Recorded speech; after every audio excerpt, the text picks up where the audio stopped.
What's up, everybody? I'm Thomas J. Bellezza, and welcome to another lesson of the right mindset. Today, I'm going to go over crafting a magical system for your novels, the basics of building a consistent magic system. Some of the things we're going to go over is basically where do you begin when it comes to building a magic system. We'll talk about the limitations that you should create to make that magic system interesting, and of course,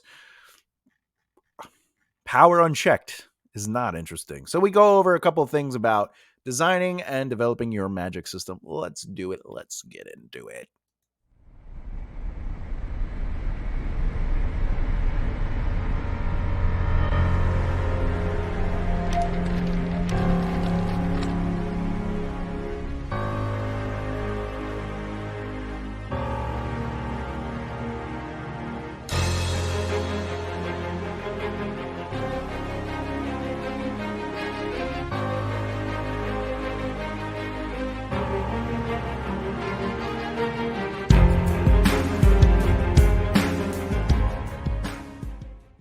Oh, yeah. I'm liking the new intro. Same music, but I like the imagery.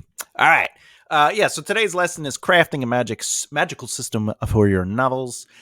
Before we get started, if you're new here and you're a beginner, advice. If you're a beginner or an advanced writer, author, screenwriter, whatever, if you write, click the subscribe and hit that bell icon so you don't miss out. Really quick, we do lessons on this channel about your craft. We analyze and review storytelling. And of course, we have interviews set up on the channel where we talk with fellow writers and their process. And that's really what we're about. So let's get into it. Where it all begins. Magic comes from somewhere. It does something. And it has to have limitations. So where do we start? Well, let's start with the basics, shall we? Begin by explaining the fundamental principles of your magic system. You have to understand the fundamentals of your system before you can see it in action. Those fundamental principles would be the source of magic, how it is accessed, how it can be used, and what its limitations are. I'll repeat that. The fundamental principle would be the source of magic, which I'll explain what that is, how it is accessed, which I'll explain that, and how it can be used, and then, of course, the limitations of that magic. I would like to start with the source of magic, okay? So let's do that. Let's start with the source of magic. On the screen. Oh, yeah. Oop. There are different types of sources from which magic can come from. Obviously, you have unlimited avenues you can go down because it's make-believe, it's fantasy. Here are a few ideas to get you thinking. They are not the only examples. They're just things to really put a little effort into. One of the first sources that you could think of is natural forces, right? Magic derived from natural forces like elements or the energy of the earth or whatever planet you're on, Zircon, you know what I mean? So the natural forces of energy, this might be that they absorb it through the earth itself, like, right? You got to burn leaves, and by burning the leaves, it creates an exchange of energy, and you could take that destroyed energy from one form and then pull it into yourself to use it into another form, right? Magic that uses elements, well, that's, air bringing, right? They do the air, you could air or fire or earth, so they're there. Another source of magic is deities. You could just bring in the gods or other divine entities, and they could be the source of magic. I worship these gods, and these gods, the specific gods I worship, grant me certain magics. I have to worship the god of the dead to use necromancy, but I can't use healing properties because I don't worship the god of light, or whatever the case may be. Okay, let that be an element. Maybe you have to trade your essence with a god. You have to give something up depending on what kind of god it is and the kind of magic you're using. You have to trade something of you or do something. If I'm going to do good and I want the god of light to grant me magic, I have to do good with my magic or do good in general and build up favor. There's so many different ways you could do it. Another is artifacts. You could just be straightforward. I have a thing. I have a magical item or artifact like a wand or an amulet. Oh, look at my amulet. And this could be the source of my magic. So my wand, some petroleum, right? Okay, an amulet. It's just this amulet gives me the power. If I lose this amulet, I no longer have the power. I have a genie. Grant me 3 wishes. I cannot bring back the dead. All right. And of course, I'm sure you know about the Muggles. The Bloodlines. Only certain bloodlines, species, or lineage possess magical abilities. These are just a few ideas. They're not all the ideas. But once you have decided on its source, what is the role in the story? Okay? The source of magic can play a significant role in the story or be an interesting world building aside. It can affect the character's motivations, actions, and conflicts by how they deal with situations. Do people use magic sparingly or is it commonplace? Think about how your magic works along both your narrative and the world within it. I'm going to use the Force as an example from Star Wars because it is. They're wizards, right? That's what George, hey, these are wizards. So the Force is magic. The Force is something that is natural, right? You must feel the Force, right? Do or not, do not do, right? You must feel the Force flow from around you, here, between you, me, the tree, the rocks. Yes, even between the land and the ship. It's just too big. I don't know how you did that. And this is why you fail. But the Force, they explain, as a natural energy between people, right? They explain that. So what is the source? The source is around us. Of course, eventually they say it's midichlorians, but I don't want to talk about that. Anyway, the Force is something that certain people can hone, and there are light and dark side uses. So now we're creating not only sources, but we're creating limitations and we're creating different elements to it, right? But before I mentioned that it could be bloodlines, right? Well, the Skywalkers are a bloodline, but maybe only certain people can have it. You don't need an artifact to use the Force. However, they have artifacts that enhance the Force.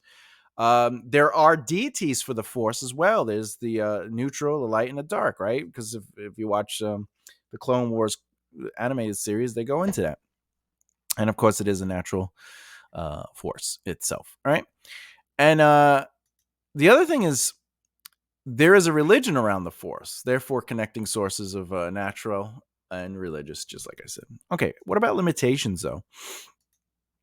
Limitations are so important because if I have the ability to do magic, but I could do it anytime I want, well, now I just solved every problem in the world. I can teleport. All right, well, that's easy. Let me get out of danger. Let me get to where I gotta go. Right?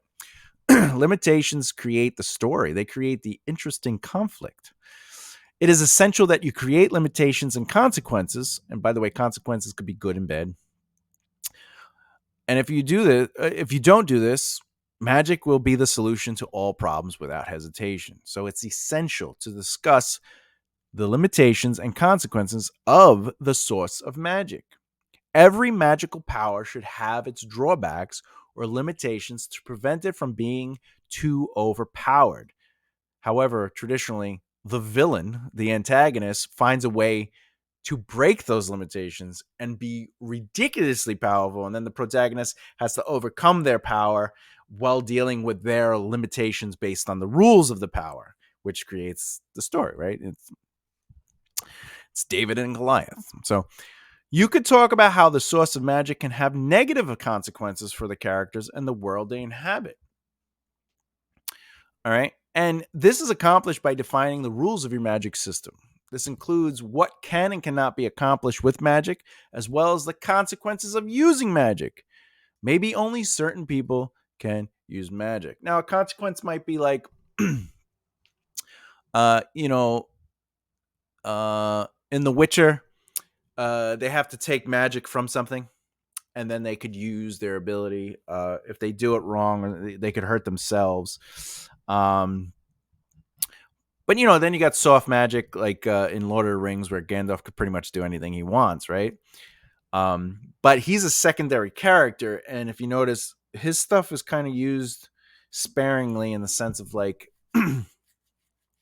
there's a response, there's a penalty, there's a consequence to the soft magic.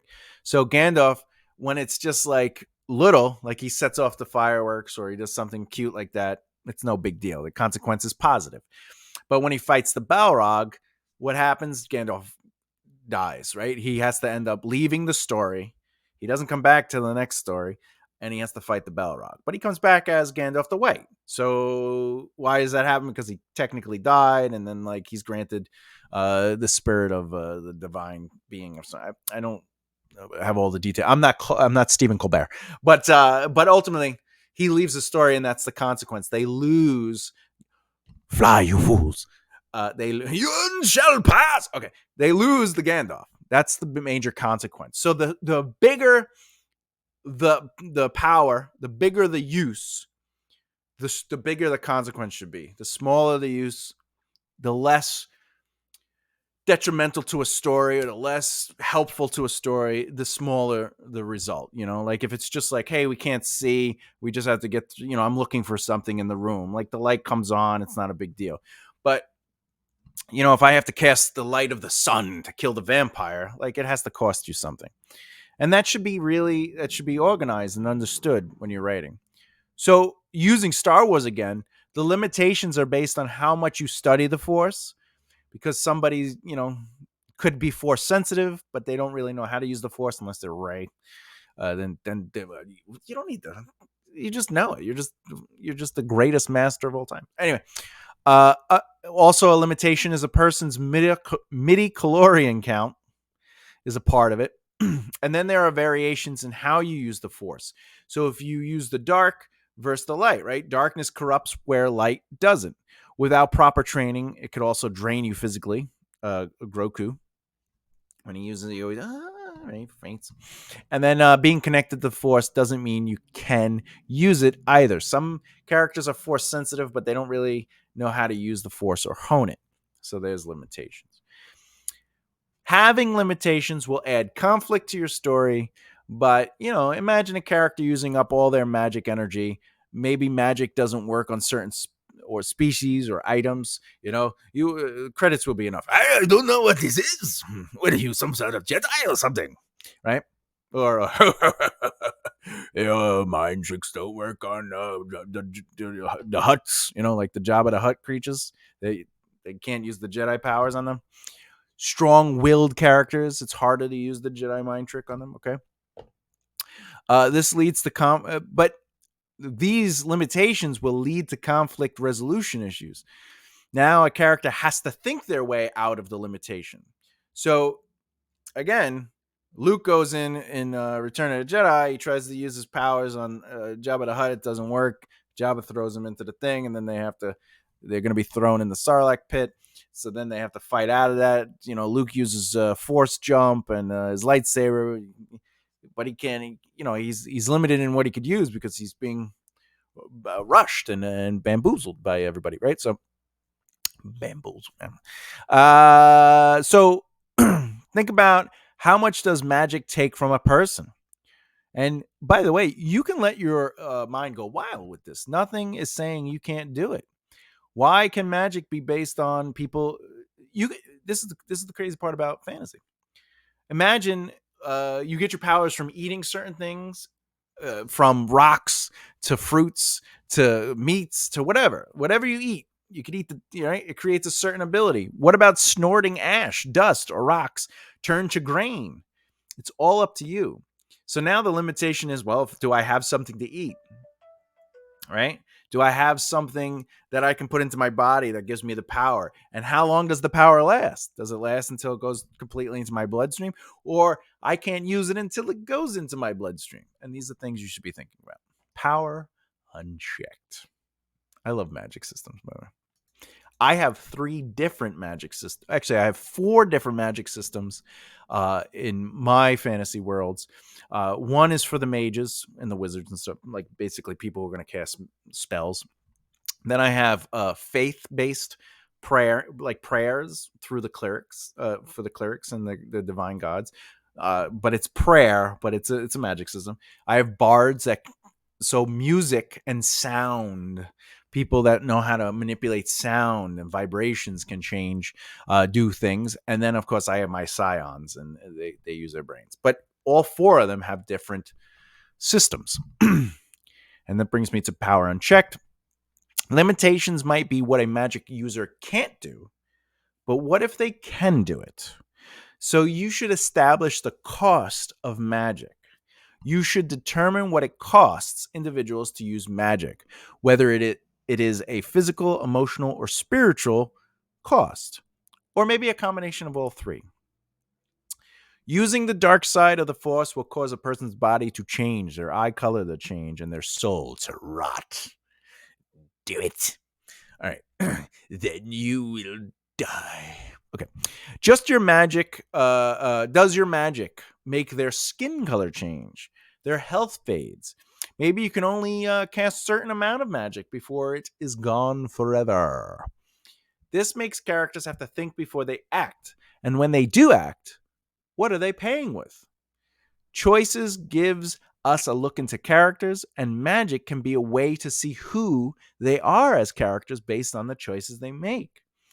Unchecked power becomes absolute power, and absolute power really gets boring after a while. Everything is solved with magic. It's just, and sometimes, like, let's say magic doesn't necessarily have a cost, but like I was saying earlier, allow it to have a consequence. If somebody can just use, I'm going to just use fireball every time. Well, fireball has to do something, and maybe they can't control the fireball completely, right? But they could shoot it anytime they want. But sometimes there's a wild element to it. They cast fireball, but it's, instead of shooting where they pointed, it shoots somewhere else, or maybe it shoots maybe they can get hurt from it. So you should think about that. So magic is not just a way out of situations. Final thoughts. What I love about magic systems is that you can do whatever you want with them. Think about where it comes from, how it's used in the world, its limitations, and, of course, its power cost. Give your magic system a personality. Maybe it favors kindness over evil. Or maybe it prefers evil. Your magic system can be limited to a secret society, and maybe magic is scary when it's seen. Magic could be used through animals. Think of Aragon, right? He has to have a connection through the dragon, and that gives him powers, right? Think of the magic system. Think of magic systems that you have read in the past, seen in movies, shows, and start there, and then alter things. Think about it. Go, what do you like about them? What don't you like about them? How would you approach their magic system? And then give time to the creation of your own personal magic system and have fun with it. In other words, have a magical time. Oh, man, these are gold. What? Oh, we got a next video. The next video in this series will focus on soft magic versus hard magic. What will we go over? Well, we will define what each is. We'll give examples of different systems within stories and explain how you could use either in your novels. In fact, you could use both. You could have a soft system and a hard system. I'll give you a hint. Lord of the Rings does a hard system and a soft system. Question.